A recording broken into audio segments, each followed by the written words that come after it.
नहीं, हम किसी को नहीं पहचानते। ये सिर्फ और सिर्फ, मैं फिर दोबारा बता रहा हूँ कि पानी छोड़ देने से हुआ है।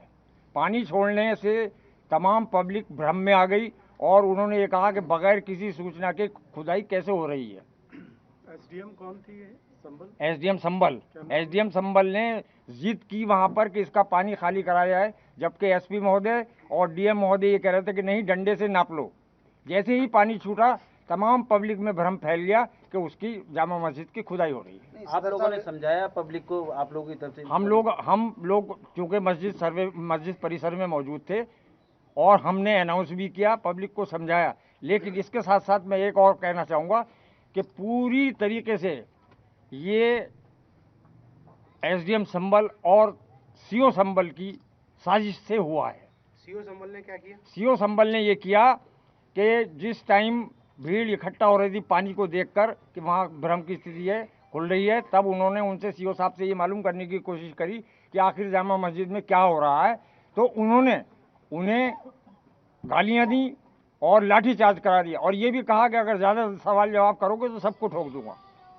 सिर्फ ये पैनिक जो फैलाया है सीओ संबल और एसडीएम संबल ने फैलाया है। सदर साहब, जब एसडीएम जो हैं डीएम साहब के अधीन है और जब डीएम मना कर रहा है तो उन्होंने फिर उनका क्या मतलब कैसे कहना मान लिया एसडीएम का?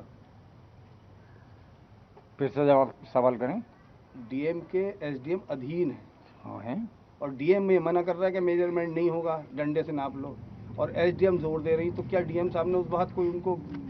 कुछ नहीं, जो मेरे सामने मैं वहाँ मौजूद था, उन्होंने डीएम साहब ने और एसपी साहब ने ये कहा कि नहीं, इसकी गहराई जो है वो आप डंडे से नाप लें। वो नहीं मानी, बल्कि उन्होंने यहाँ तक कहा, फव्वारा चल रहा था, कि इसे भी बंद कीजिए। तो हमने उनसे ये कहा कि ये तो चलता ही रहता है।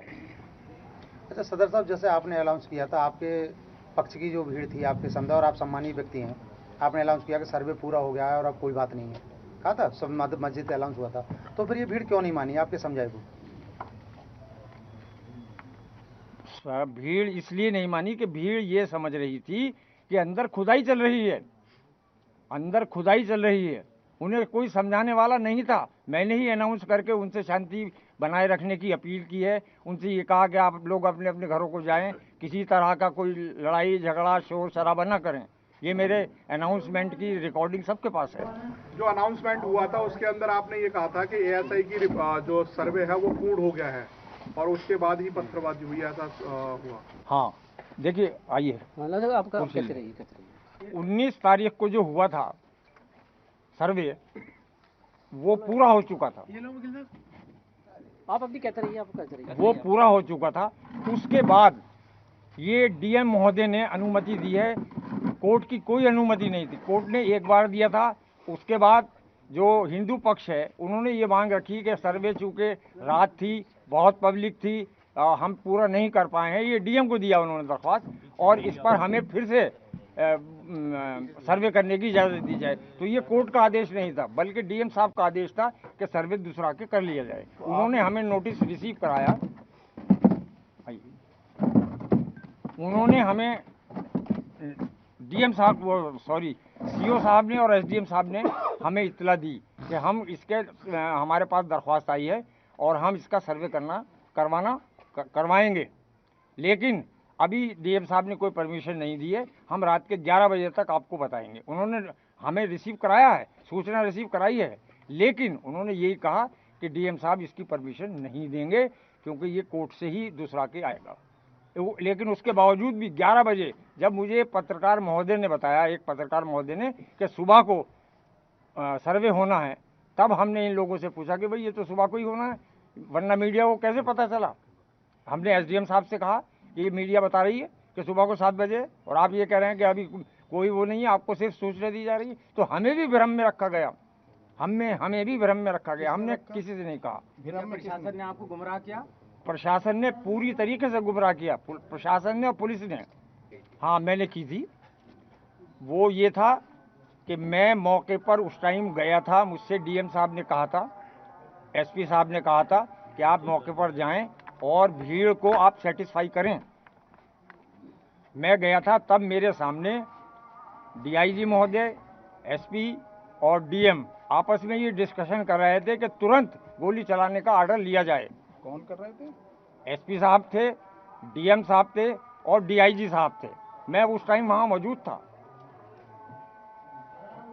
तब मैंने ये सोचा कि अब गोली चलने ही वाली है। मैंने पब्लिक से अपील की, बहुत ज़्यादा अपील की, वहाँ पहुँचकर भी अपील की, लेकिन 75% लोग वापस चले गए। कुछ लोग यही सोचते रहे कि खुदाई अभी भी जारी है, ये खुदाई क्यों हो रही है।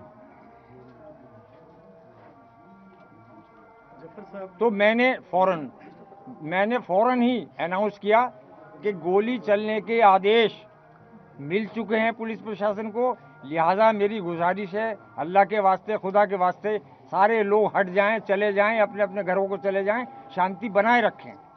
उसके बावजूद भी कुछ लोग वहाँ ये जानने के लिए रहे कि क्या वाकई में जामा मस्जिद की खुदाई हो रही, और किसी लिए नहीं, इसलिए। लेकिन खुदाई की पुलिस अफवाह का किसने फैलाई? जी, खुदाई की अफवाह किसने फैलाई? खुदाई की अफवाह इसलिए फैली कि वो पानी जब चारों तरफ चला तो पब्लिक में ये अफवाह हो गई, ये भ्रम हो गया, ये हो गया कि खुदाई चल रही है इसलिए ये पानी आ रहा, क्योंकि वो पानी आने का कोई टाइम था नहीं। अंदर से लगातार अनाउंसमेंट भी हो रही है और उसके बाद भी अफवाह फैल रही है, तो ये तो कहीं ना कहीं आप लोगों की कमियां रही ना?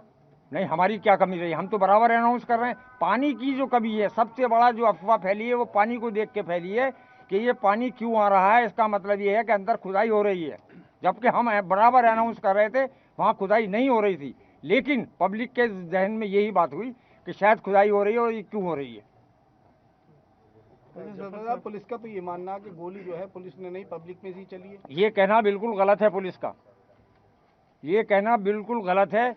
पुलिस गोली हमारे सामने चला रही थी, मैं मौके पे मौजूद था। पब्लिक की तरफ से मेरे सामने कोई गोली नहीं आई, ये बिल्कुल गलत है। और मैं हिंदुस्तान के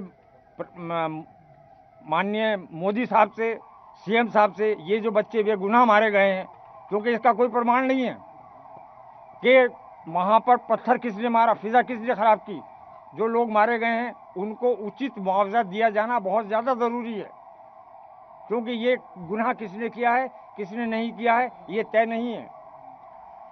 ये बहुत ही दुखद घटना हुई है, और हम आज भी तमाम चंबल के रहने वाले लोगों से, हिंदू हों या मुसलमान हों, उनसे ये अपील करता हूँ कि शांति बनाए रखें। जो दोषी है उसको सज़ा मिलेगी, चाहे वो पुलिस वाले हैं चाहे पब्लिक है, उसको सज़ा मिलनी चाहिए। ये प्रेस कॉन्फ्रेंस बुलाने का मतलब ही ये है क्योंकि हमारी क़यादत नहीं हो रही है। हमारे कोई एमएलए साहब, कोई एमपी साहब, कोई चेयरमैन साहब इस तरह इस बात में हक बात को कहने से कतरा रहे हैं, लेकिन हक बात कहने के लिए, सच्चाई रखने के लिए मैंने ये प्रेस कॉन्फ्रेंस बुलाई है, ताकि कोई कंफर्म नहीं कह सकता, लेकिन प्राइमरी इंफॉर्मेशन जो पुलिस के इन्वेस्टिगेशन में है, जो लोग मारे गए उनको जो बुलेट लगी है वो बुलेट नहीं है जो पुलिस यूज करती है, वो देसी कट्टा जैसी कोई गोली। देखिए, पुलिस के हाथ में देसी कट्टे भी थे, ये कहना गलत है। वो एक दूसरे को क्यों मारेंगे? अगर उन्हें फायरिंग करनी थी तो पुलिस की तरफ करते, वो पब्लिक में क्यों करेंगे? ये एक सोचने वाली बात है।